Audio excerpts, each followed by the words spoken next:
42교구 온라인 교구 모임 시작하도록 하겠습니다. 네, 10월의 마지막입니다. 우리 함께 기도하면서 교구 모임 시작하겠습니다. 하나님, 은혜를 감사를 드립니다. 특별히 또 하나님께서 우리에게 또 은혜 허락해 주셔서 사랑방 전도 축제도 또 잘 마치게 하시고, 특별히 사랑방 또 전도 축제 이후에는 무엇보다 코로나로 힘들고 어려운 상황 가운데 있지만 우리가 하나님 앞에 여전히 우리의 아버지가 되시고 우리의 삶을 책임져 주시고 또 도와주시는 그 하나님의 은혜를 기억하며 매일마다 감사하는 삶을 살기를 원합니다. 감사할 수 있을 때 감사한 것은 너무나 당연한 것이지만 어쩌면 감사하지 못할 만한 상황 속에서도 여전히 하나님께서 우리의 아버지가 되시고 우리를 도와주시고 함께 해주심을 날마다 경험하며 또 하나님 앞에 감사하는 삶으로 나아갈 수 있는 우리 모두가 될 수 있도록 함께하여 주시옵소서. 하나님, 또 11월 달은 가정을 위해서 기도합니다. 우리 가정 회복될 수 있도록 도와주시고 또 우리가 함께 모이는 수요 예배 가운데도 주께서 은혜 더하여 주시고 무엇보다 또 위드 코로나의 삶을 살아갈 때에 하나님께서 우리의 가정과 또 우리 공동체, 사랑방 공동체도 하나님께서 지켜주시고 늘 언제나 성령의 인도하심을 경험할 수 있는 우리 42교구 성도님들 될 수 있도록 함께하여 주시옵소서. 예수님의 이름으로 기도합니다. 아멘. 네, 중요한 광고 있는데요. 가끔 이제 또 예배 드리는 현장에서 코로나 확진자가 들어오는 경우가 있습니다. 교회에서 확진되신 분들은 아니고요. 외부에서 확진되어서 들어오신 분들이 있는데요. 감사한 것은 아직까지 교회에서 이제 그런 분들이 들어왔을 때에 어, 다른 분들에게 이 코로나 바이러스가 옮겨간 경우는 단 한 번도 없다는 거. 마스크 잘 써주셔서 너무나 감사를 드리고요. 중요한 거는 이제 그런 분들이 교회 들어와 앉았을 때에 음, 우리 성도님들이 들어와서 QR 체크를 잘 해주시면 좌석이겠죠? 등록 교인증에 보시면 내 좌석 체크하기. 네, 여러 가지 좀 어려우신 분들이 좀 있지만 좀 숙지하셔서 내가 현재 어디 앉았는지 확인해 주시면 감사하겠습니다. 11월부터는 제가 좀 전에 이제 기도했던 것처럼 네, 수요 더봄 또 더함 예배 때 감사에 대해서 저희가 계속해서 또 말씀을 또 듣고요. 음, 특별히 또 우리 공동체가 계속해서 이제 아마 연말까지 계속 감사의 운동을 이어갈 것 같습니다. 여러분 계속해서 감사하는 그런 삶을 좀 사셨으면 좋겠고요. 또 우리가 저기 이제 QR 코드 찍는 수용루 멤버십에 들어가 보시면 옆에 보이시죠? 옆에 보이시면 수용루 멤버십 위에 오른쪽 위에 보시면은 이 3단으로 된 줄이 있거든요. 그걸 눌러 보시면은 자 이런 화면이 뜨고요. 그 맨 아래 매매 한 줄 감사 이렇게 뜹니다. 자, 매매라는 말이 전 잘 몰랐는데요. 이게 이제 표준어라고 합니다. 날마다 매일마다 이제 이런 게 좀 어떤 줄임말인 것 같은데요. 매매 한 줄 감사 보시면 이제 요즘에 이제 종이를 잘 쓰지 않잖아요. 그래서 자, 매매 한 줄 감사를 누르시면 감사 제목을 적을 수 있는 란이 뜨고요. 밑에는 본인 이름을 기입할 수 있습니다. 자, 그렇게 해서 사실 이제 나도 감사하지만 또 다른 사람들이 또 감사하는 내용들을 보면서 또 내가 미처 감사하지 못했던 것들을 깨달을 때가 참 많거든요. 그래서 이 감사가 또 감사의 열매를 맺을 수 있는 이 감사가 다른 감사로 확장될 수 있는 시간이었으면 좋겠습니다. 종교개혁 올해로 이제 504주년이라고 합니다. 뭐 종교개혁하면 사실 우리에게 성경 말씀이 주어진 사건이거든요. 성경으로 하나님께 돌아가자. 뭐 다른 것은 아니고 지금도 잘 하고 계시고요. 항상 예배 때마다 성경을 지참하셨으면 좋겠고요.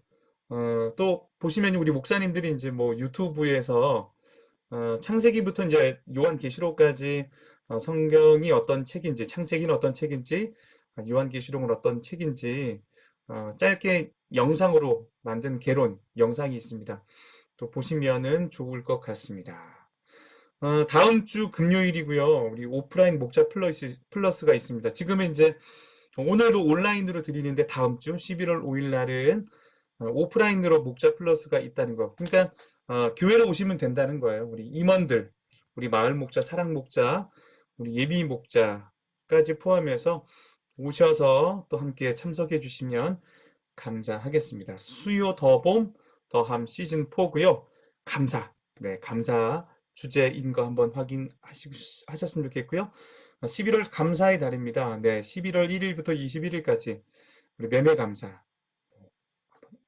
제가 또 좀 전에 방금 또 설명드렸고요. 뭐 11월 달에 세 번의 어떤 금요 철야가 네, 감사로 드리는 금요 철야라고 합니다. 그래서 우리 입속에 사실 우리가 이제 하루하루 살다 보면 이제 부정적인 이야기들을 할 때가 굉장히 많은데 그것보다는 그럼에도 불구하고 감사할 것이 많은 우리 일상이라는 것을 꼭 기억하셨으면 좋겠습니다. 2022년도 제자훈련생 모집하고요. 10월 31일부터 11월 14일까지고요. 교육자에게 개인적으로 문의를 하셔야 합니다. 피로회복 헌혈 캠페인 헌혈 증서 기증을 받습니다. 우리 10월 31일까지 1층에 기증함이 만들어진다고 합니다. 꼭 관심 가져주시고요. 마지막 광고가 될 것 같은데 우리 수험생 기도 11월 17일 11월 17일이 이제 수능이 있는 거 아시죠?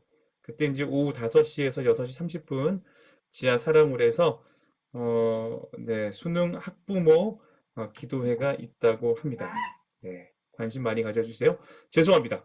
11월 17일은 이제 수험생 기도회가 있고요. 18일이네요. 네, 18일은 이제 하루 종일 아침부터 저기 우리 수능 끝나는 그 시간까지 종일 기도회가 있기 때문에 우리 사랑홀로 오셔서 함께 기도해 주시면 감사하겠습니다.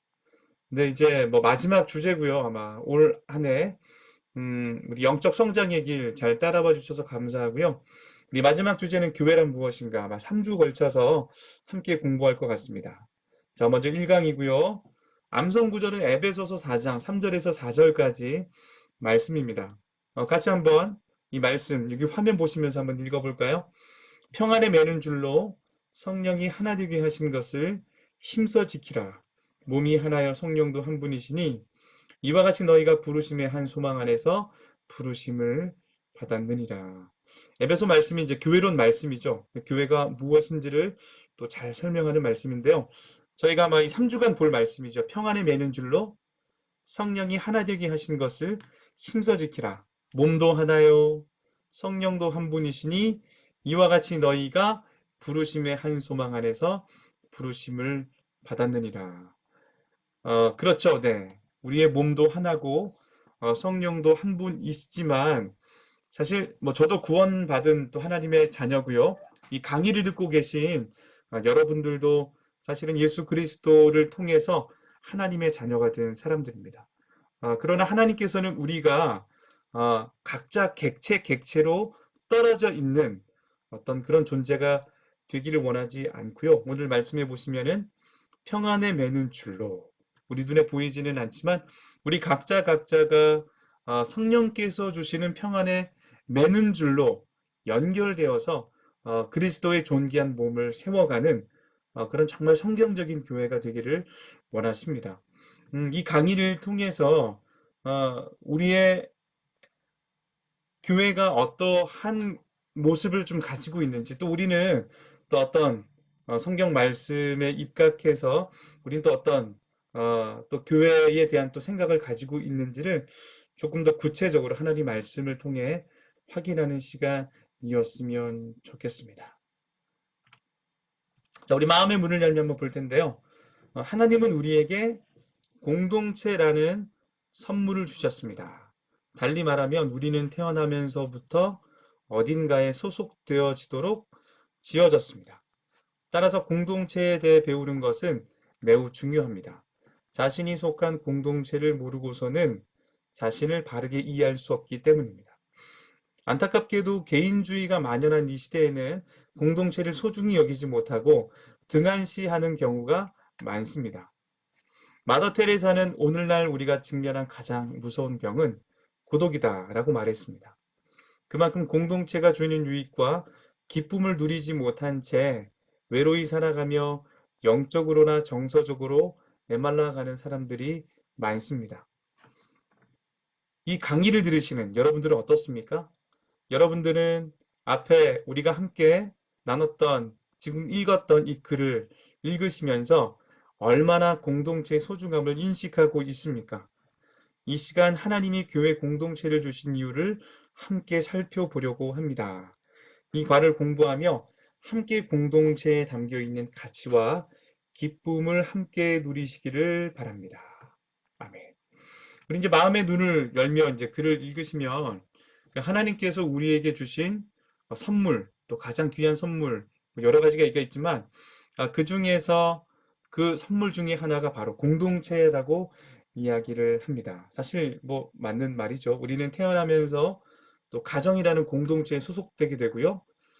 우리 뭐 자녀들을 또 생각해 보시면은 뭐 유치원이라는 공동체, 또 학교라는 공동체, 또 직장이라는 공동체. 사실 우리 인간은 어, 꼭 성경에서 말하는 공동체뿐만이 아니라 사실 우리는 우리 이웃들과 더불어 살아갈 수밖에 없는 그런 존재라는 것을 꼭 신앙을 갖지 않아도 저희는 우리의 삶 가운데 확인할 수 있습니다. 자, 그것은 오늘 우리가 마음의 문을 열며 이 글에 나와 있던 것처럼 하나님께서 우리 인간을 이 공동체 안에서 살아가는 존재로 만들어 주셨기 때문입니다.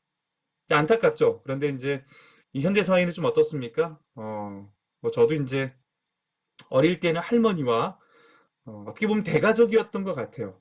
그러나 지금 시대를 한번 보시면은 뭐 결혼도 안 하는 어떤 그런 퍼센테이지도 굉장히 좀 높아지고 있고요. 실제로 제가 이제 서울에서 오래 사역했을 때는 혼자 사는 분들이 굉장히 많았습니다. 이제 뭐 예를 들어서 뭐 식사도 뭐 혼자는 혼밥, 뭐 혼자 뭐 술 마신다, 뭐 혼술, 뭐 그런 게 굉장히 지금 사회에서도 굉장히 좀 많이 이슈가 좀 되고 있고요. 사실 그게 전 좋은 현상이라고 생각하지는 않습니다. 사실 이제 혼자 살면서 또 우리가 사회적인 문제로 오는 게 무엇입니까?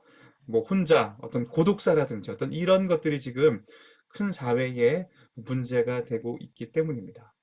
사실 사람은 공동체 안에 있을 때에 가장 인간답게 살 수 있고요. 건강하게 자신의 존재를 인식하며 살아갈 수 있습니다. 자, 그런데 이제 우리에게 한번 가지고 온다면, 자, 우리는 어떻습니까? 자, 교회가 건물이 아니잖아요. 교회는 예수 그리스도를 부르는 어떤 그런 사람들의 모임인, 자, 공동체가 바로 교회인데요.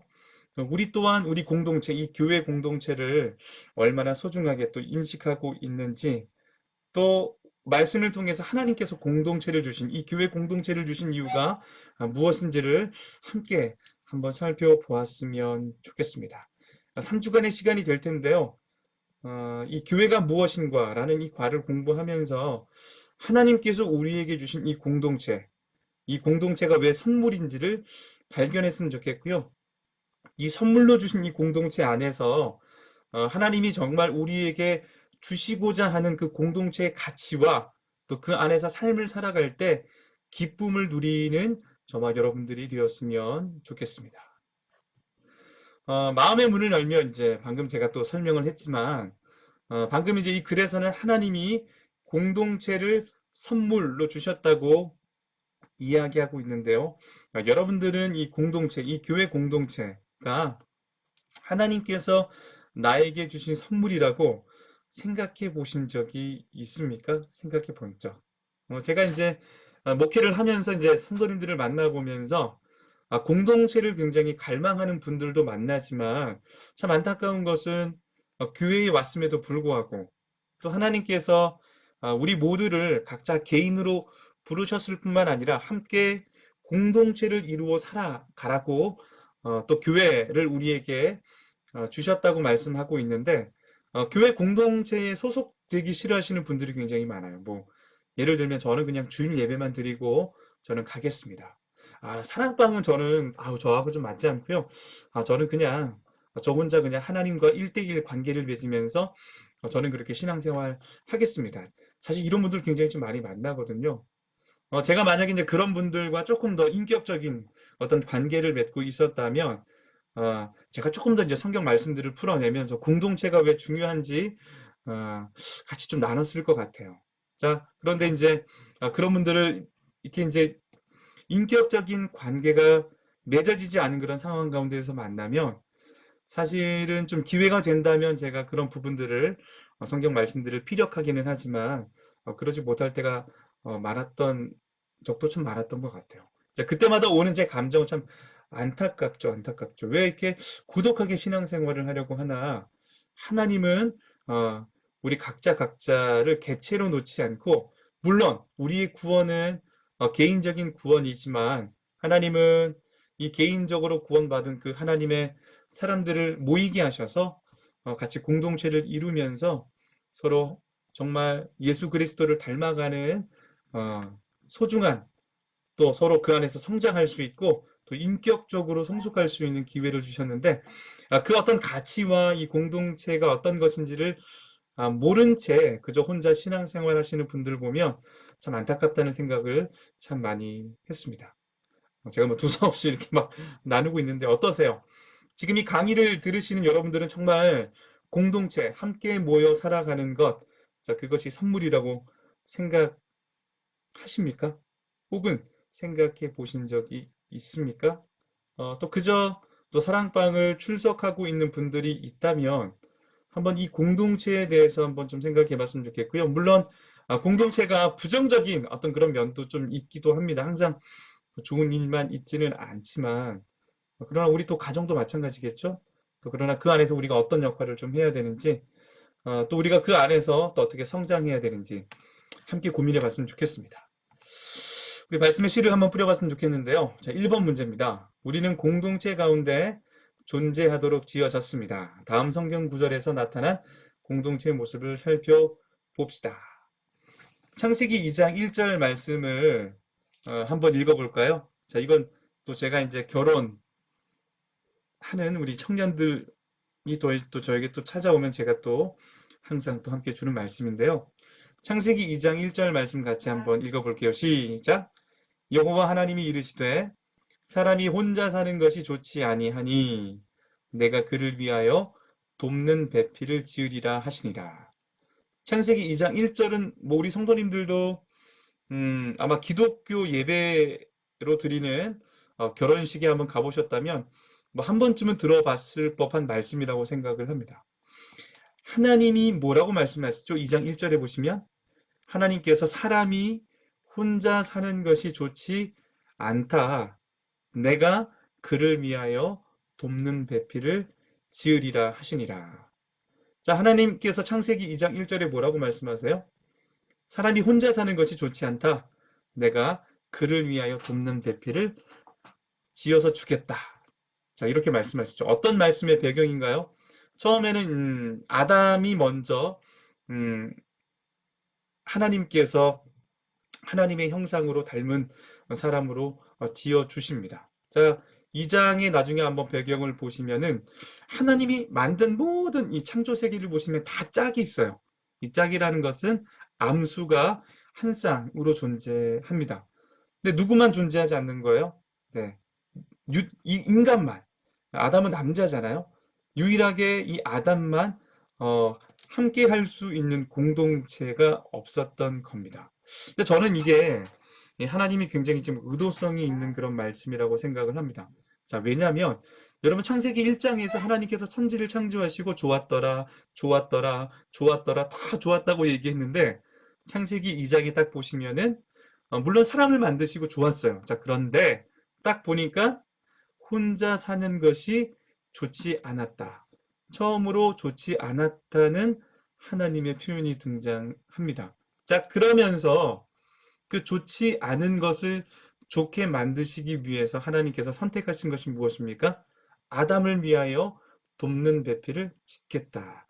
말씀해 주십니다. 물론 창세기 1장에서 모든 창조의 사역이 끝났지만 자, 그러나 하와도 하나님의 말씀으로 창조된 존재이겠죠. 자, 그러면 저는 어떤 면에서는 창세기 2장 이 부분이 어떻게 보면 하나님의 창조의 완성이라고 생각을 합니다. 아담이 만들어지고 이 아담의 짝인 하와가 만들어졌을 때에 하나님이 어쩌면 이 말씀을 한번 근거로 본다면 완전히 만족했던 부분이라고 생각을 합니다. 돕는 배필을 지으셔서 아담에게 주셨던 거. 네, 한번 생각해 보실까요? 창세기 1장 26절 27절 말씀에도 보시면, 이건 제가 한번 읽어볼게요. 하나님이 이르시되 우리의 형상을 따라 우리의 모양대로 우리가 사람을 만들고 그들로 바다의 물고기와 하늘의 새와 가축과 온 땅과 땅에 기는 모든 것을 다스리게 하자 하시고, 하나님이 자기 형상 곧 하나님의 형상대로 사람을 창조하시되 남자와 여자를 창조하시고. 창세기 1장의 이 창조의 내용이 아마 창세기 2장이 어떤 면에서는 그 안에 끼어드는 내용이라고 할 수 있습니다. 자, 그렇지만 첫 번째 하나님의 이 창조의 어떤 이 일들을 한번 잘 생각해 보시면은 아담이 먼저 창조되었다는 것을 확인할 수 있습니다. 다시 한번 질문 드리죠. 이 하나님이 사람을 만드시고 사람을 위해 행하신 일은 무엇인가요? 사람을 만드시고 사람을 위해 행하신 일. 혼자 있었던 아담에게 하와를 만들어 주심으로 공동체, 이 돕는 배필을 주십니다. 우리가 좀 오해하는 게 있어요. 뭐 예를 들어서 이제 돕는다라고 얘기할 때, 저희는 또 부산이잖아요. 뭐 부산의 사투리 돕는다를 뭐 시다발이다 뭐 이렇게 표현하는데, 절대 그런 것이 아닙니다. 그렇다고 해서 사람이 불완전한 존재라는 것도 아닙니다. 이 돕는다는 말이 이제 그런 의미는 좀 아닌 것 같아요. 자, 돕는다라는 말을 이 아담이 부족해서 하와를 만들어 주셨다. 또 하와가 부족해서 아담이라는 존재가 만들어졌다. 그것이 아니라 하나님께서는 우리에게 공동체를 주셨다는 것으로 이해하고 해석하는 것이 굉장히 바람직합니다. 어쨌든 뭐 다시 한번 문제로 돌아가 본다면, 하나님이 사람을 지으시고 제일 먼저 그를 위해 해주신 것이 무엇이다? 네, 하와를 주심으로 공동체를 만들어 주셨다. 자, 그런데 왜 하나님께서 아담에게 이 하와를 주셨을까요? 왜 공동체를 구성해 주셨을까요? 하나님께서도 공동체로 존재하시기 때문입니다. 자, 우리가 앞에서도 배웠죠. 우리가 하나님이라고 표현하지만 성경적으로 말하는 그 하나님을 좀 정확하게 표현하자면 삼위일체 하나님, 이렇게 표현할 수 있겠죠. 아까도 우리가 창세기 1장 26절과 27절 말씀에서 보았듯이 우리의 모양대로, 여기 우리 복수죠. 우리의 모양대로, 우리라는 표현에서 하나님의 공동체적 속성과 또 사람이, 또 그 하나님의 형상으로 지음받은 사람이 공동체 가운데 존재하도록 지어졌음을 확인할 수 있습니다. 자, 우리가 공동체로 존재하는 것은 결국 하나님의 속성과 그 본질이 반영된 결과라고 생각하셔도 좋습니다. 성부 하나님, 성자 하나님, 성령 하나님이 공동체로 존재하시면서 그 안에서 사랑하시고 그 안에서 서로 도우시고 또 그 안에서 서로 협력하시는 그 아름다운 모습이 사실은 저와 여러분이 공동체 안에 살아가야 될 모습이라고 성경은 분명히 말씀하고 있습니다. 자, 신약 성경 한번 볼 텐데요. 사도행전 2장 42절 말씀을 보시면, 그들이 사도의 가르침을 받아 서로 교제하며 떡을 떼며 오로지 기도하기를 힘썼다. 사도행전 2장 42절은 배경이 어떤 배경이죠? 오순절 성령 강림이 임해서 마가의 다락방에서 기도했던 이 120명의 사람들이 오순절 이 절기를 하나님 앞에 예배하러 온 우리 수많은 한 16개국이었던 것 같아요. 디아스포라 유대인들에게, 네, 복음을 전하고 이 복음을 전할 때에 성령이 역사하셔서 5천 명이 회심하는 놀라운 역사가 있습니다. 자, 그러면서 신약 성경의 첫 번째 교회, 예루살렘 교회가 탄생합니다. 그 예루살렘 교회가 탄생했을 때에 어떤 일이 벌어졌는지를 보여주고 있는 말씀입니다. 자, 그런 관점으로 한번 말씀 다시 한번 볼까요? 그렇게 세워진 공동체가, 그들이 먼저는 사도들의 가르침을 받아, 자, 하나님의 말씀을 사도들을 통해서 배우게 됩니다. 자, 그 다음에 어떤 모습이 드러나죠? 서로 교제하며. 서로 교제한다라는 건 뭘 전제해요? 자, 다른 사람과 함께 더불어 사는 것을 우리가 추측할 수 있죠. 서로 교제하며. 자, 공동체 생활을 해요. 서로 교제하며 서로 떡을 떼며 뭐 오로지 기도하기를 힘썼더라 이 말도 어떤 면에서는 서로 기도하기를 힘썼다. 전 이렇게 확장해서 봐도 전혀 문제가 되지 않는다고 생각합니다. 성령님이 임하셔서 신자들이 다시 새롭게 태어난 어떤 그런 이야기인데요. 사도들의 가르침을 받고 공동체를 구성하며 살고 있는 모습을 우리가 볼 수 있습니다. 자, 그래서 구약에도 이스라엘 백성들이 12지파죠. 요즘 뭐 계속 우리가 이제 매일 성경으로 출애굽기 보고 있는데요. 어떻습니까? 이스라엘 백성들이 공동체를 형성해서 함께 성막을 만들고 함께 하나님의 말씀에 순종하고 함께 예물을 드리고 함께 예배하는 이 공동체적인 삶을 계속 보여주고 있습니다. 신약의 교회도 마찬가지예요. 구원받고 나서 뭐 혼자 있었더라, 혼자 밥을 먹었더라, 혼자 기도했더라. 절대 그렇지 않죠. 그러면 사도들의 가르침이 뭐였을까요? 하나님은 교회가 저와 여러분들이 개별적으로 존재하는 것을 원하지 않고 구원받은 하나님의 백성들이 교회라는 무리, 이 공동체를 이루어 살아가기 원하신다는 것을 말씀을 통해 분명히 확인할 수 있습니다. 여러분, 공동체는 교회가 만든 게 아니에요. 교회가 먼저 디자인한 게 아니에요. 교회의 주인 대신 하나님께서 구약에서도 하나님께서 공동체를 허락해 주시고 신약에서도 우리가 공동체를 이루며 그 공동체 안에서 살아가기 원하신다는 하나님의 분명한 뜻과 의지가 있음을 확인할 수 있습니다.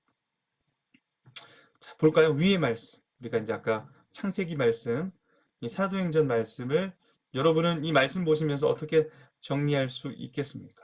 그만큼 공동체는 우리의 삶에 있어서, 우리 신앙에 있어서 뗄래야 뗄 수 없는 너무나 중요한 것이라는 것.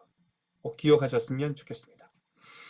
여러분은 그렇다면 이 성경에서 말하는 이 공동체의 중요성을 깨닫고 있습니까? 공동체로 우리가 모이고 이 공동체 안에서 살아가라고 말씀하고 있는데 그건 또 하나님의 말씀이죠. 그러나 우리 또 이제 하나님의 그 말씀을 보면서 정말 이 공동체의 중요성을 깨닫고 있는 것인가를 받아들이는 것은 또 다른 문제라고 생각을 합니다. 자, 넘어가서 그럼 신구약 성경은 이 공동체가 왜 이렇게 중요하다고 말하는지 말씀을 통해 한번 확인해 보겠습니다. 전도서 4장 9절 말씀, 우리 한 절 말씀 볼 텐데요. 자, 같이 읽어볼까요? 시작. 두 사람이 한 사람보다 나음은 그들이 수고함으로 좋은 상을 얻을 것임이니라.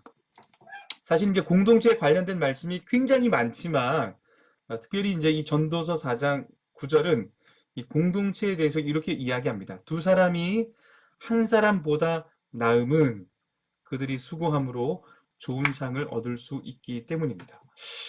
두 사람이 한 사람보다 나은 것이 무엇일까요? 한번 생각해 볼까요? 여러분, 어떤 사람이 무거운 짐을 한번 들고 간다고 한번 생각해 볼까요? 자, 그때 우리는 필연히 우리 안에 어떤 생각이 들죠? 누가 나를 좀 도와줬으면 얼마나 좋을까? 자, 이건 뭐예요? 우리가 우리의 삶을 살아갈 때에 뭐 단순히 뭐 무거운 제가 예로는 무거운 어떤 물건을 드는 비유를 썼지만 우리는 누군가와 함께 더불어 살아갈 때 훨씬 더 수월하게 또 훨씬 더 우리가 생각하는 것보다 더 좋은 삶들을 살아갈 수 있다는 그 가능성을 저는 보여주는 이야기라고 생각을 합니다. 한번 생각해 보십시오. 함께 했을 때 좋은 것들이 저는 굉장히 좀 많다고 더 생각을 하고요. 뭐 저희가 예배를 드릴 때도 함께해서 좋은 것이 무엇일까요? 어떤 사람은 또 기도의 섬김으로, 또 어떤 사람은 또 찬양대에서도 또 섬김으로, 또 함께 있을 때, 이 공동체가 있을 때, 또 우리가 또 이렇게 또 주일날에 아름답게 예배를 드릴 수 있는 것은 무엇입니까? 또 다른 사람들의 섬김과 수고 때문에 저는 드릴 수 있다고 생각을 합니다. 근데 나 혼자 다 한다고 한번 생각해 보세요. 뭐 그럴 일도 없겠지만 안내부터 시작해서 주보를 접는 것부터 시작해서 자리에 앉는 것부터 시작해서 찬양 말씀 전하는 것 이거 예를 드는 겁니다. 자, 저는 비교가 되지 않는다고 생각을 합니다. 두 사람 이상이 모여서 뭐 꼭 두 사람이겠습니까? 우리 공동체가 함께 있을 때에 서로를 위해 기도해주고 또 위로해주고 또 격려해주고 또 어떤 사람의 또 살아가는 또 삶의 이야기를 들었을 때에 여러분 도전받을 때가 얼마나 많습니까? 물론 이 공동체를 잘 이해하지 못해서 이 공동체 안에서 또 관계가 깨어지거나 또 여러 가지 다른 어려운 문제들 때문에 음, 정말 이 공동체가 필요한 것인가? 그런 질문을 하시는 분들도 있겠지만, 자, 그렇다고 해서 그것이 공동체가 필요 없다는 것을 말하고 있지는 않습니다. 여러분, 이 공동체 굉장히 좀 소중합니다. 하나님께서 우리에게 주신 그 공동체, 한번 생각해 보실까요? 성부 하나님이 성자 하나님을 사랑하고 섬기고, 성자 하나님이 성령 하나님을 사랑하고 섬기고, 성령 하나님이 성부 하나님, 성자 하나님을 사랑하고 섬기는 그 공동체. 세상에 깨어진 공동체가 아니라 어쩌면 세상에 깨어진 공동체를 저희들이 품어낼 수 있는, 저는 그 유일한 대안이 저는 바로 교회 공동체라고 생각을 합니다. 자, 그런 면에서 저희는 성경이 말하는 공동체가 무엇인지, 성경이 말하는 공동체가 얼마나 중요한지, 사실 우리도 깨어진 마음을 가지고 살아가는데요. 이 깨어진 마음을 가지고 살아가는 우리 공동체가 하나님의 말씀을 중심으로 하여서 치유되고 회복되고 우리 안에 정말 사랑으로 연합하고, 그래서 세상 사람들이 정말 들어오고 싶어하는, 저는 그런 회복의 공동체, 치유의 공동체, 그런 교회 공동체로 잘 성장할 수 있었으면 좋겠습니다. 한 5가지 한번 볼 텐데, 공동체가 중요한 이유. 첫 번째, 공동체는 고독에 대한 하나님의 해답이다. 가장 오래 길을 가는 방법은 어떤 걸까요? 함께 가는 것이다. 두 번째, 공동체는 피로에 대한 하나님의 해답이다.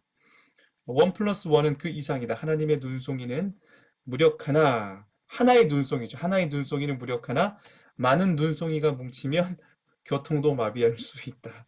자, 별것 아닌 것 같지만 그것들이 모였을 때는 큰 영향력을 발휘할 수 있습니다. 세 번째, 공동체는 패배에 대한 하나님의 답이다. 우리에게 모두 약점이 있죠. 그렇죠? 저도 약점이 있고요. 여러분들에게도 약점이 있습니다. 하나님은 이를 완벽하게 보완하라고 다른 사람을 저와 여러분에게 허락해 주셨습니다. 자, 서로 돕는 거예요. 자, 그럴 때 완벽해질 수 있죠. 완전해질 수 있죠. 네 번째, 공동체는 슬픔과 절망에 대한 하나님의 답이다. 슬픔과 고통 중에 있을 때 다른 사람이 우리와 울어주는 것만으로도 사실 회복이 될 수도 있습니다. 슬픔과 절망에 대한 하나님의 답이라는 것. 5번째, 마지막인데요. 공동체는 두려움에 대한 하나님의 답이다. 어떤 일을 할 때 혼자 하는 것보다 함께 할 때 더 큰 용기를 얻게 됩니다. 5가지, 공동체는 고독에 대한 하나님의 답이다. 공동체는 피로에 대한 하나님의 해답이다. 공동체는 패배에 대한 하나님의 해답이다. 공동체는 슬픔과 절망에 대한 하나님의 해답이다. 공동체는 두려움에 대한 하나님의 해답이다. 여러분, 공동체가 우리에게 선택적인 상황이 아니라 반드시 필요의 상황이라는 것을 꼭 기억하셨으면 좋겠고요. 혹시 여러분들 중에 물론 공동체를 잘 참여하시는 분들은 공동체가 왜 중요한지 한번 생각해 보는 시간이었을 것 같고요. 혹시 이 강의를 들으면서 내가 사랑방 공동체 가야 되나, 나한테 유익이 없는 것 같아, 혹시 그렇게 생각하시는 분들이 있다면 남들이 나에게 어떤 것을 해주기를 기대하기보다도 여러분들이 또 누군가에게 해답이 되어지는, 또 좋은 것들을 흘려보내는 축복의 통로로 귀하게 쓰임받는 그런 우리 믿음의 공동체가 다 되었으면 좋겠습니다. 오늘 공동체에 대해서 한번 생각해 봤고요. 왜냐하면 교회가 공동체이기 때문입니다. 다음 주는 또 교회가 무엇인가, 조금 더 이제 교회 안으로 들어가서 이 교회 공동체가 무엇인지를 또 생각하고 공부하는 시간 갖도록 하겠습니다. 네, 수고하셨고요. 오늘 금요일 화이팅 하시고 계속해서 감사의 삶을, 이 마음에서부터 이 감사가 이제 막 흘러넘쳐서 우리 입술로 이 감사가 표현되는 시간이었으면 좋겠습니다. 한 주간도 승리하십시오.